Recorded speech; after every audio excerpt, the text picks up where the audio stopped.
अस्सलाम वालेकुम नाज़रीन, मेहरान टीवी न्यूज़ में भलेकार आऊं आहियां प्रिया गुल। सबका पहिरीं हिकु नज़र हेडलाइंस ते। पाकिस्तान ऐं अफगानिस्तान फौरी जंगबंदी ते इतफ़ाक़ करे वरितो। कतर ऐं तुर्किया जे टियागड़े में दोहा में थियल ॻाल्हियूं कामयाब। धुरियुनि में ईंदड़ कुझु ॾींहं दौरान वधीक मुलाक़ातनि ऐं जंगबंदी जो तसलसल बरक़रार ते बि इतफ़ाक़। पाकिस्तान जे आला सतही वफ़द जी क़यादत दिफ़ा वारे वज़ीर ख़्वाजा आसिफ कई। कतर जी परॾी वज़ारत जो चवणु आहे त जंगबंदी सभिनी मुल्कनि विच में सरहदी चिकताण ख़त्म थींदी ऐं खिते में पायदार अमन जे क़याम खे मज़बूत बुनियाद फ़राहम थींदो।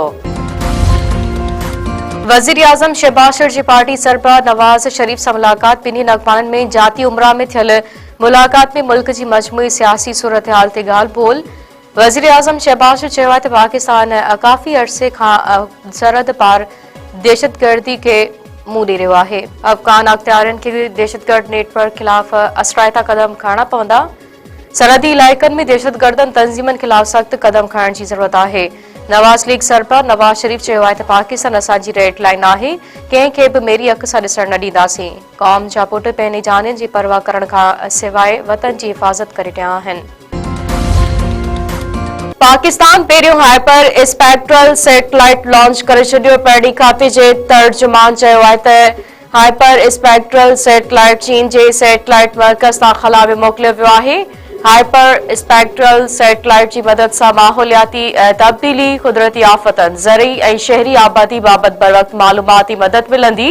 वरी वज़ीर इसहाक़ डार पारां चीन ऐं पाकिस्तान जे साइंसदाननि खे मुबारकबाद पेश। नाणे वारे वज़ीर मोहम्मद औरंगज़ेब चयो आहे त IMF पाकिस्तान मथां क़ौमी मुफ़ाद जे ख़िलाफ़ को बि शर्त लागू नथो करे सघे। IMF प्रोग्राम तहत आंदल सुधारनि सां मईशत मुस्तहकम थी आहे। वॉशिंगटन में प्रेस कॉन्फ्रेंस कंदे मोहम्मद औरंगज़ेब वधीक चयो आहे त IMF ऐं वर्ल्ड बैंक सां थियल ॻाल्हियूं मुस्बत ऐं तामीरी रहियूं। स्टाफ लेवल ॻाल्हियुनि में टैक्स सुधारनि ऐं मईशत जी बहितरी ते ॻाल्हि ॿोल थी। IMF खां 31 दिसंबर ताईं $1 करोड़ 20 लख जी किस्त मिलण जी उमीद आहे। सिंध हुकूमत पारां वफ़ाक़ी सरकार खां कणक जो अघु मुक़ररु करण जो मुतालबो। ज़राअत वारे वज़ीर मोहम्मद बख्श महर चयो आहे त IMF जे शर्तनि सबबि सूबाई हुकूमतूं कणक जी इमदादी क़ीमत मुक़ररु नथियूं करे सघनि। अघु मुक़ररु न थियण सबबि सिंध जा हारी मुश्किलातनि जो शिकार आहिनि। पिन बयान में ज़राअत वारे सूबाई वज़ीर वधीक चयो आहे त वफ़ाक़ी हुकूमत कणक जे घटि में घटि इमदादी क़ीमत $4,200 फ़ी मण मुक़ररु करे। पीपल्स पार्टी जे सेंट्रल एग्ज़ीक्यूटिव कमेटी बि कणक जी इमदादी क़ीमत मुक़ररु करण जो मुतालबो करे चुकी आहे। नओं देरो वेझो बिरादरी तकरार तां अधु रोड शख़्स गोलियूं हणी क़तल। पुट मरणी ॻोठ वाहिद बख़्श आगाणी में हथियारबंदनि अली हसन आगाणी खे क़तल करे छॾियो। फायरिंग जे आवाज़ ते पोयां ईंदड़ पुट मोहम्मद हसन बि गोलियूं हणी सख़्त ज़ख़्मी। मक़तूल जे पुट अफ़ज़ल आगाणी चयो आहे त वालिद खे बिरादरी जे जवाबदारनि हमिलो करे क़तल कयो आहे। जवाबदारनि जो असांजे सोटनि सां तकरार हलंदड़ आहे। तकरार में मुंहिंजा 3 सोट बि क़तल थी चुका आहिनि।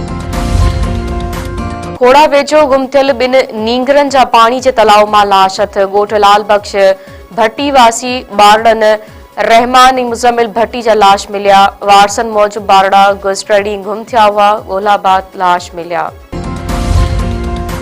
सिंध यूनिवर्सिटी में दाख़िला लाइ ॿिए मरहले जी एंट्री टेस्ट। मुख़्तलिफ़ ज़िलनि जा 11,000 उम्मीदवार शरीक। सिक्योरिटी इंतज़ाम सख़्त। वाइस चांसलर डॉक्टर फतेह मरी पारां टेस्ट मर्कज़ जो दौरो, इंतज़ामनि जो जाइज़ो। VC डॉक्टर फतेह मरी चयो आहे त ॿिनि मरहलनि जी टेस्ट में मजमूई तौर 22,000 खां वधीक उम्मीदवारनि हिसो वरितो। ख़ुशी आहे त सिंध जे नौजवाननि ऐं संदनि वालिदैन जो मादरे इल्मी ते मुकमल एतमाद आहे।